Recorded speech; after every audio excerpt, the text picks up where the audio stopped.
Okay, just filling up the sprayer here, and wanted to show you the filter pot.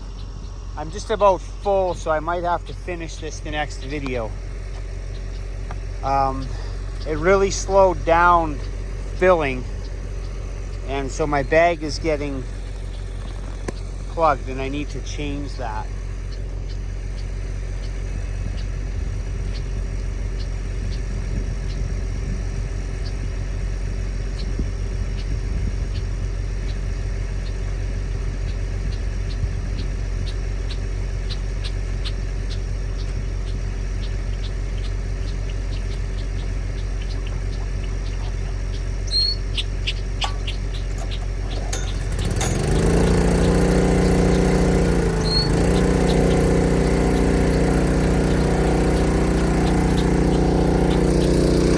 Okay, we're running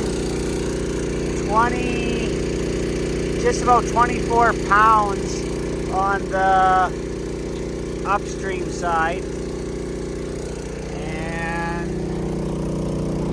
we're running 12 pounds on the downstream side. So that's over just about, what is that, 12 pounds differential, and these bags usually plug at 10 pounds differential,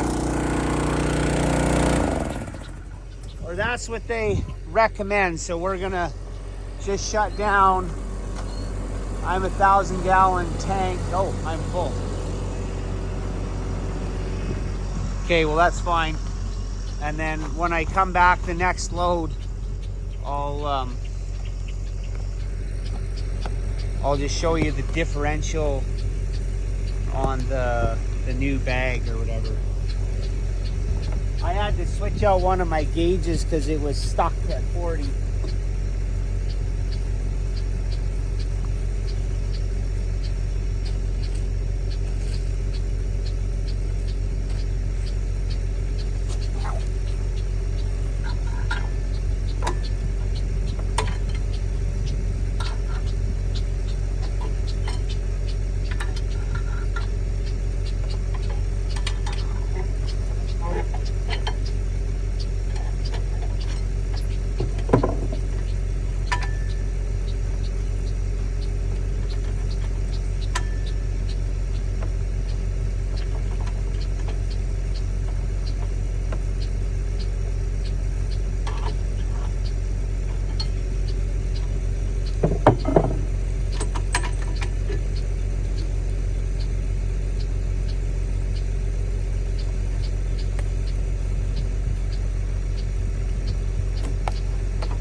So there's a little water coming through there, but that's not very quick.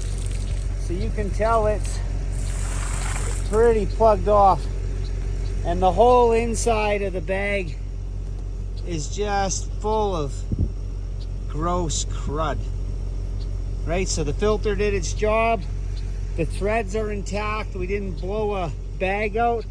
And that's why you want to watch that differential, because even on a new bag, it'll likely start at 2 to 4 pounds. And then as you start to get plugged, it'll 5, 6, 7, 8, 9, 10. And then you switch the bag. But if you get up to like 6, 7 pounds, and then all of a sudden you go back down to 3 or 4, like there's no differential except with the piping, what it takes to push it through all the piping, well then you know that you might have tore a thread in a bag or something happened, and you would want to open up that filter pot right away and check it.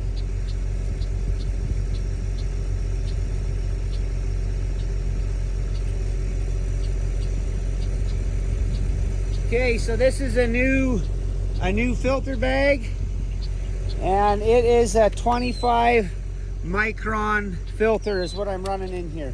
So just make sure and rip that tag off, and then you gotta have this steel. So my sales pitch, I don't sell these, but there's a guy, John is his name, at Filtrek Filtration in Red Deer, and you can get a single pot for $1,800 carbon steel, and you can get a stainless one of these for $2,100. Now I had these, otherwise I would buy stainless, because every year I have to pressure wash them out when they sit through the winter, because they can get rust on the inside, and then you don't want that ending up in your sprayer. So if you're going to buy one of these new, buy a stainless one. And it might sound like a little bit because you're $2,100 and then you got to buy the piping and some fittings. But if you're buying your water from the local water place, $2,100, you'll pay for that in a year if you're spraying any amount of acres buying water. And then I do water samples and I send them out through my local distributor. And I'm sure that your dugout water is better than getting a bunch of chlorinated town water. On top of that, you're taxing the local water for what? For your ag sprayer? And then I know people are throwing socks in their dugouts and they're trying to run these UFA filters or whatever. They're nothing like a bag filter where you can watch your differential pressure. There's nothing like that you'll beat one of these for making sure you don't put junk into your sprayer. They're so dumb simple. Run a couple of gauges from Princess Auto on there so you can watch your differential pressure. You'll never look back. The one thing that I did do this year is I built a dock, and I'm sure the dock cost me, I don't know, $500-600 by the time it was built.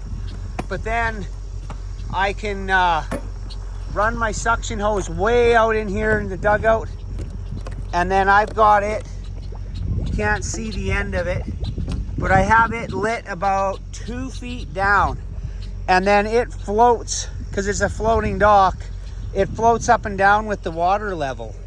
So through the course of the year, and then I don't have to worry about sucking in a bunch of algae and plugging up my filter prematurely. So best system I ever did is went with these filter pots. I got one on my sprayer trailer as well. Money well spent. They'll send you up from Filtrek a box of 50 filters. And if you're getting a nominal like 25 micron filter, I thought they were like $4 a bag or something. This, I've sprayed, I don't know how many thousands upon thousands of gallons this spring into this summer. It's the first filter that I went through. So again, if you land your hose properly and you won't be sucking in a whole bunch of garbage, you'll get whatever. You'll get 50 tanks to a filter, maybe more. And then if you especially spend the few bucks in putting them gauges on there where you can watch your differential pressure, you'll just be doing yourself a favor.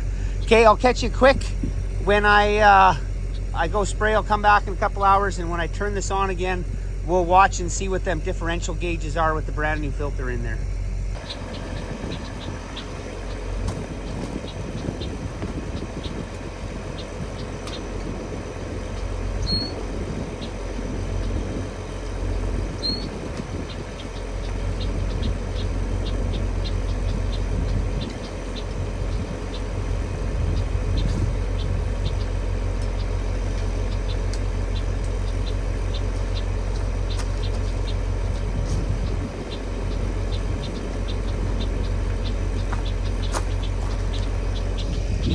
Okay, so the new filter's in.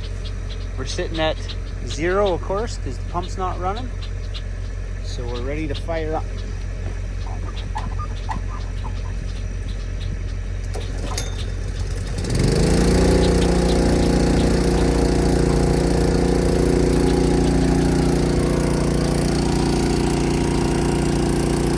Okay, so we're at 14 pounds there.